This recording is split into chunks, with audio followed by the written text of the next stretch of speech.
2 weeks ago I let you decide the fate of this chaplain, and I received a lot of good answers. Unfortunately, I had to pick one, but I wrote most of the other ones down into my ever-expanding list of cool ideas, and as this one here was also the most appealing to me, I was set on a path of something in Nightlords blue. And to avoid talking too much, let's just start. So after I removed Red Skull from his brew and his head from his legs, which I saved for a Pale Jacket Warpsmith sometime in the future, I went on with the sidekick of today's show. The Nemesis Claw. I bet that is no surprise to you, as it is the to-go kit for everything Nightlords. First I got rid of all these helping rods inside the miniature and debuted from all the sprue residues. I'm not sure if it's only me, but this red plastic does feel a little bit different. And the first improvement was to remove the holy symbols hanging from his belt. I will replace that with something more gory. Brushing the sending dust away and going on with these Blood Knights, I wanted them to be as intact as possible, as I need them for my Soulblight Gravelords army, but this little thing here can be missed. That won't be visible in a unit of 10.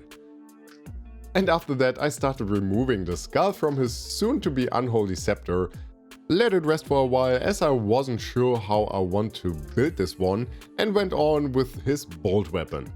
That just got removed as clean as possible.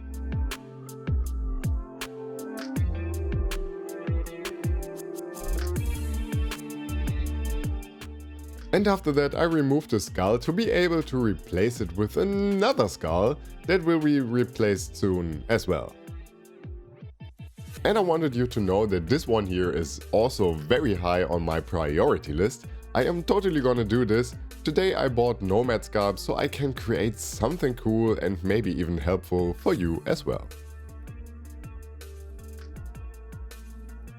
And when the skull was off, I needed it to let it sink in first. So I worked on his back module, where I cut half a hole in there with a method that is absolutely intended, using a knife for. And I repeated that ultra safe method on the other part where the skin cape is, which I imagine does not smell very good. Like seriously, what is it with chaos and all these flayed skins? I bet the Thousand Suns must smell the best. But anyway, I used this old not so happy body from something Flesh Eater, I think, and shoved it into the hole that I created before.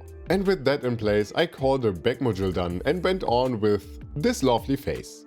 Again, a Flesh Eater was happy to provide his benchmark aesthetics, and after I cut the backside of his head away, which also seemed to be pretty hollow, I glued this beauty onto the now empty place of that loincloth.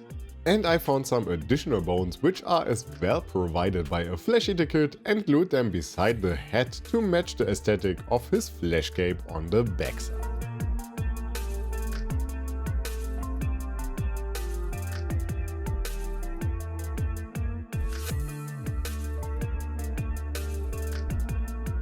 After that it was time to glue on said flesh cape, and this was also when I realized I had a little bit of a problem. The skin does not flabbergast into the same direction, which must also be a very strong wind by the way, as skin is not exactly as light as a t-shirt.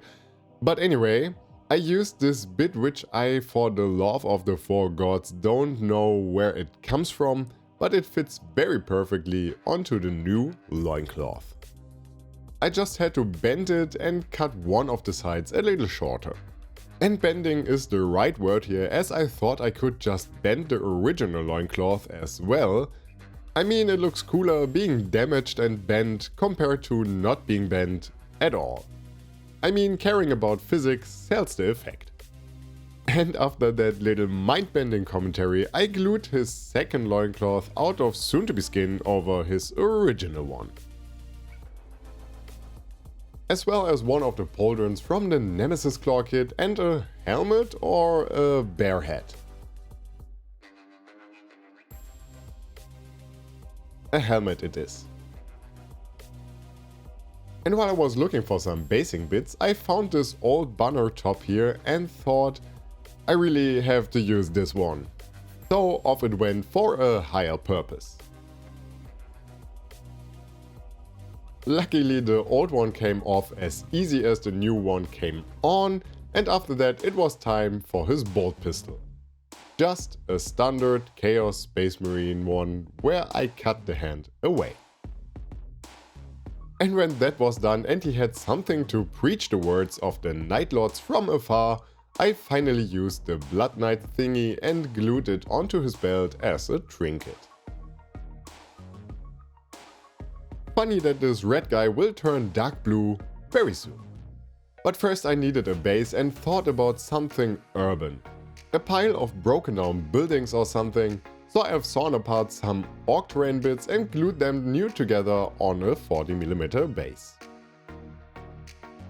And while you see me building the base, I want to welcome the first and second channel member, Nudok Prime and Axalo2598, and also the newest Patreon, Aaron Gover.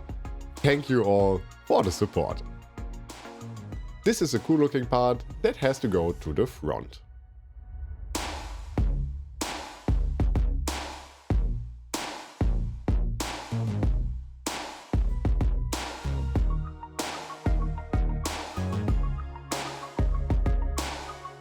The base itself also helps to underline the pose of this miniature, because it gives the miniature an ever so sightly angle.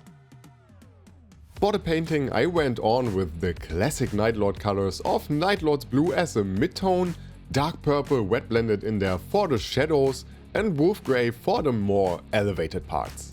I used the same dark purple with a little bit of magenta as a base color for all the skin parts this miniature has by now, and went on with Buckman's Glow on top of that.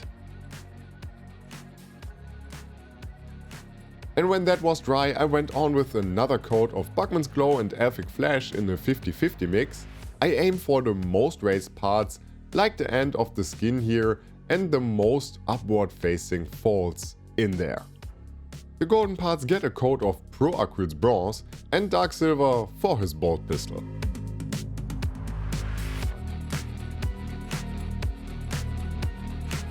I shaded the metallics with Vallejo's Gamewash Black, the best shade in existence in my opinion, as it just darkens down the paint. For his little skeleton eagle on his chest, I thought I'd try something new. I base coated it with dark purple and neutral grey, and after that with wolf grey to have a colored foundation and a highlighting color. For the red parts I used Evil Red, followed by Gory and Scarlet Red.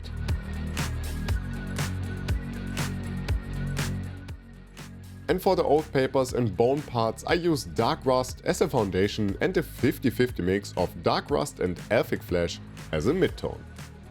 And for the highlighted parts I went up to a pure Elfic Flash. And now it was time to paint the Nightlord specific thing. The lightnings.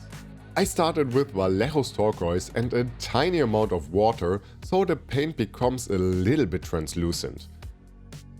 After that I used a 50-50 mix of turquoise and white, tried to follow the lines that I painted before, but I also tried to be a little more neat here and avoid the overspill. A brush with a good tip is very much welcomed here.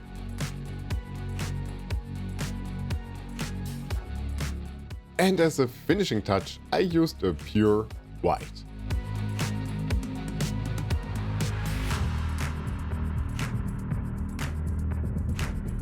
And as a final touch, I painted all the metallics with a brighter variant, using light bronze and bright silver here. And when that was done, I called the miniature done. So what do you think about this one? And what does this Preacher of the Night even say to encourage his underlings? To be honest, when I look at this miniature now, I forget that he was a chaplain not so long ago. He does feel like a Nightlord to me, and he looks very cool beside my Nightlord Demon Prince, which is still one of my favorite builds up until this point, apart from the leader of the Pale Jackets of course. But I digress. I think the Nemesis Claw Kit, or especially that one sprue, has a lot of potential to be another very important sidekick here on this channel. I don't plan to do a Nightlords warband, so if you have any good ideas for what else I could use these, tell me in the comments and I'll expand my list. Until then, thank you for watching, thank you for the engagement and always funny and lovely words, and we are going to see each other in the next one.